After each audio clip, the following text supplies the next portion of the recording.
Tom, you're an inspiration, you're a champion. And while you were talking, your fist was moving like this. You're a man of real passion. Ladies and gentlemen, I don't know when we have to stop, presumably when people leave. So we've got some microphones here. And I'd be very, very happy now for anybody who's got any comments or questions to ask them. And if you decide not to, that's fine. But don't hesitate to come up to any of us that you see around the place and talk to us and tell us whether you feel that this is something that you'd like to join in whatever way you can. But please, if you want to say anything now, it's a good moment. Yes, please.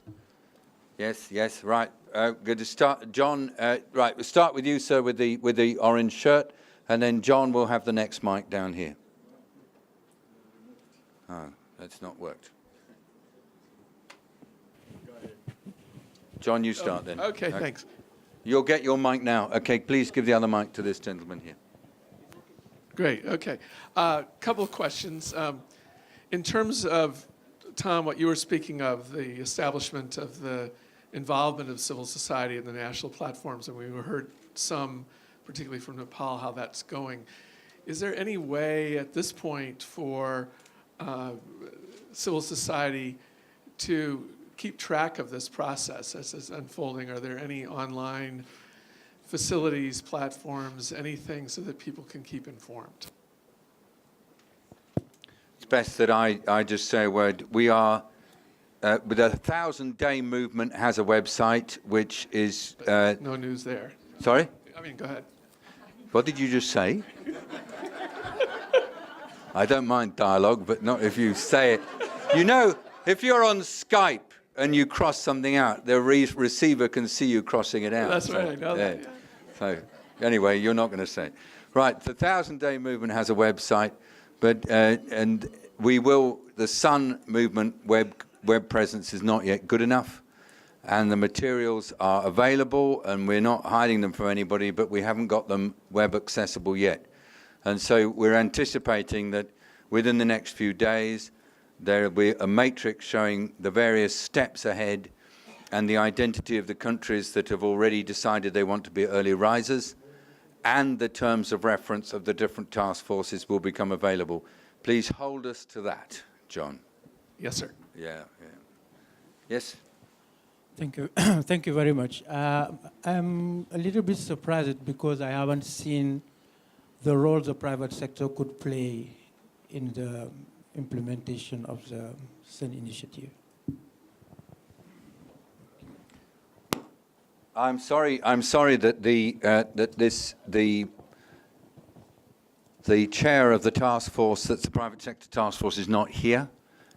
She very much wanted to be here, and one of the facilitators, the other co-facilitator, Tanuja, is here, and also one of the members of the transition team, Mark van Ameringen, is very close to the private sector, and I'm going to invite Mark and Tanuja to speak if they wish to. Mark, would you like to speak yet, or would you like Tanuja to speak first? Tanuja, you're going to speak first. We did set it up so that there were some panelists, and then everybody else was sitting at the front here, so people will be able to talk. Thank you very much for the good question.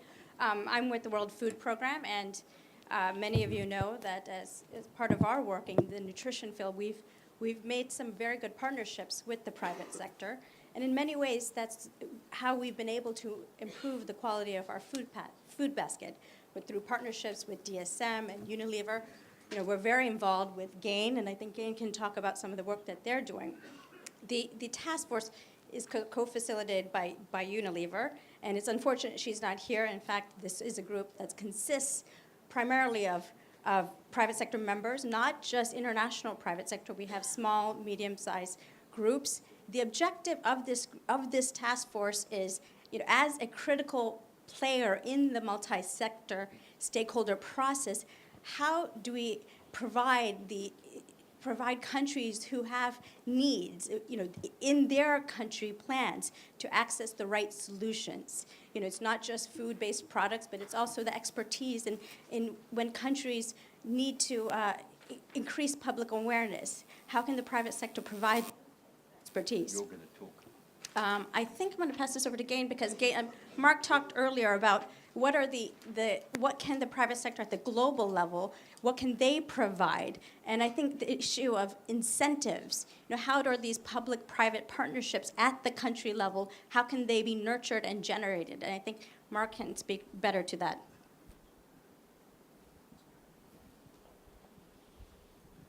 I mean, I think just to add that, we do need to figure out how to include the private sector in this. And certainly for the nutrition community, the private sector isn't a natural partner because on the one hand, there's a huge opportunity around the private sector. On the other hand, there's a lot of difficulties in terms of their behavior and the products they produce. And dinner is calling. But I do think in the country programs, in these multi-stakeholder platforms, we need to make sure that we are including the private sector in there as a partner. And at the same time, we do need to be looking at what are some of the approaches that would include public-private partnerships, incentives to get the private sector to do some of the positive things that we're after. So it's definitely part of the agenda. Thank you, Mark. I'd just like to give the microphone to Denise Coutinho. I'd like you to stand up, Denise, and look in that direction. Denise is the Executive Secretary of the Standing Committee on Nutrition. They actually provide all the underpinning and infrastructure for this whole operation, but like all good facilitator supporters, they stay very much behind the scene. But now you're in public. Thank you, David. No, I just wanted to answer one of the questions that were made about where the information is available. You can find all information about the task forces, all that's being planned, all the transition team, all information that we have available is available at the website of the SCN, www.unscn.org. Also, the task forces are now, that we have one specific task force dealing with civil society. Alex is the co-facilitator.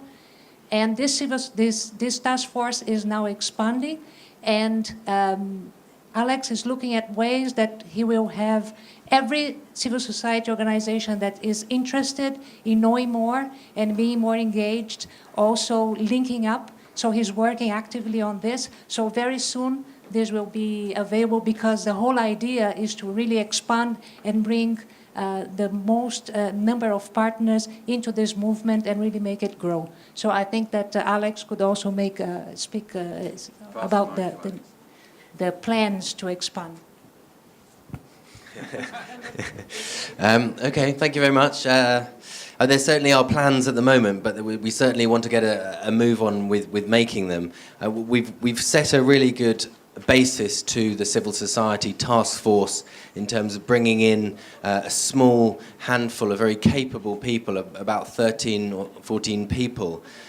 A number of them are from the early riser countries. One or two of them are here at this meeting. And I'm working on that task force with Anna Latte. So building on that core team, it's impossible to dialogue with every civil society organisation globally and in very many of the countries. And as Tom has ably outlined, I won't go over it again, but obviously we are trying to create a critical mass that will contribute significantly to the Sun movement. So I'll be working with Denise, her team, and with others, and I'm happy to hear. I mean, obviously, a lot of this is going to be electronic, and we'll be looking for views to be coming in. We will be regularly communicating and trying to make sure that we build from experiences where we can come up with new ideas, use new technologies, and really pull people together. Thank you, Alex. A lady at the back, not at the back, in the middle of the.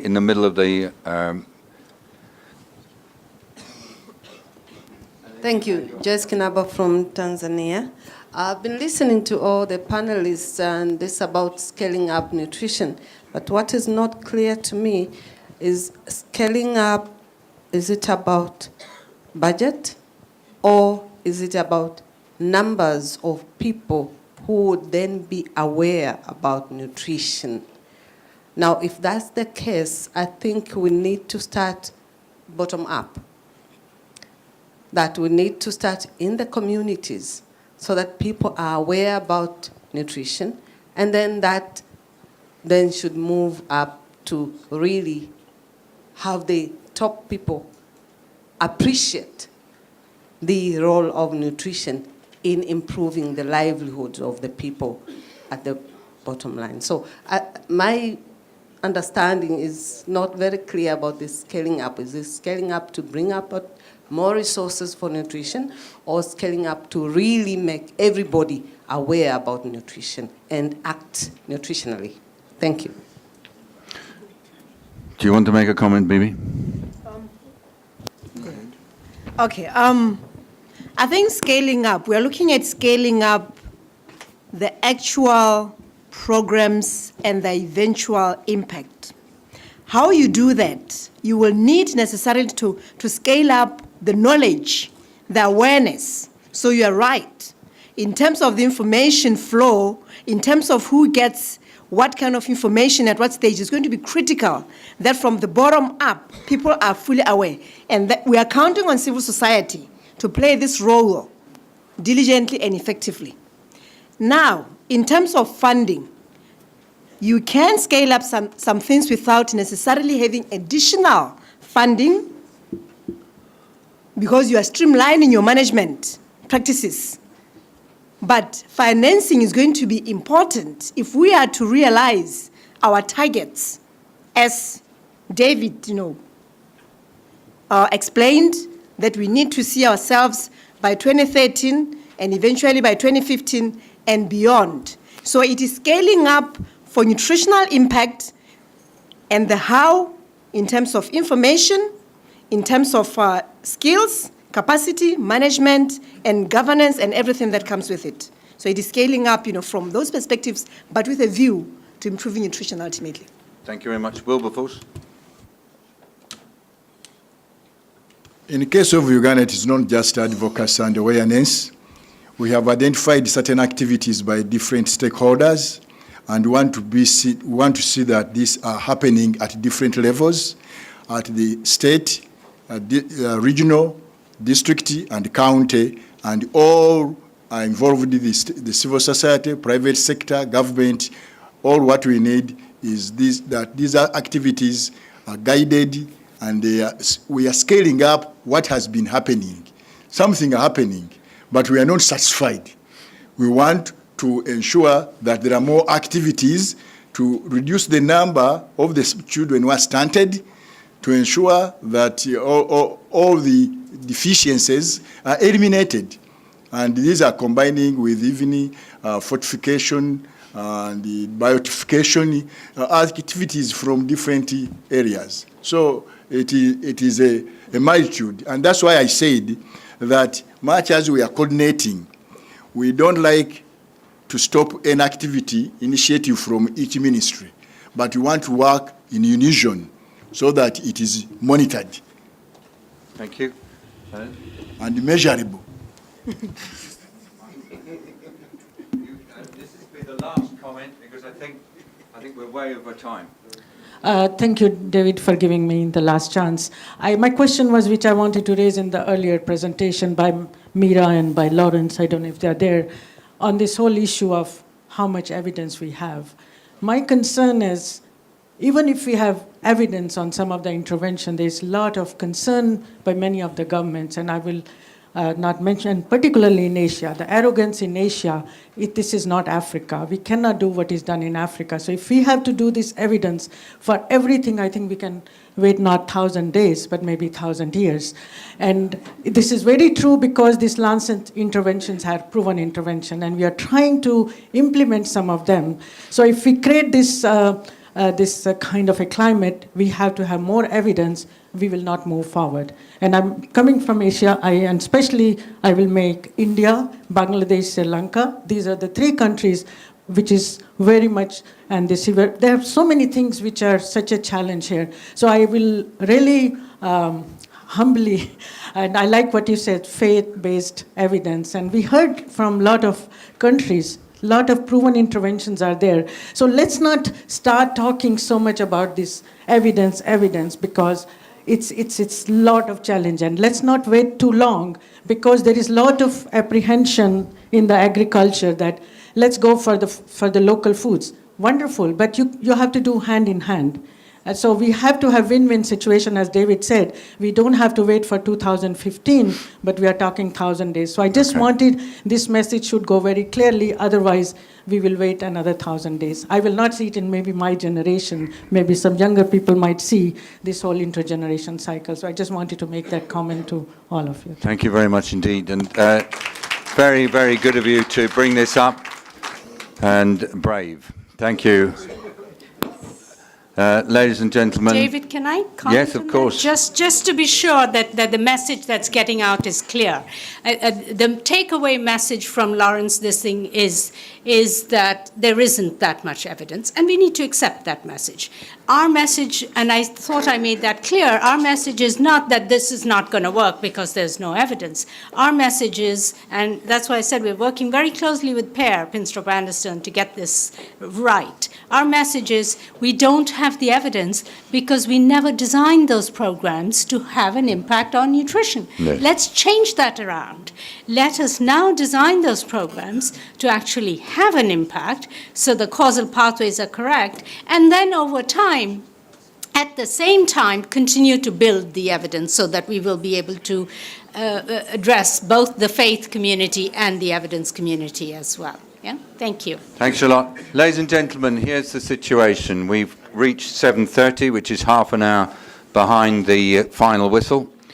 I'm sure you would like to join me, first of all, in thanking our panelists for fantastic presentations.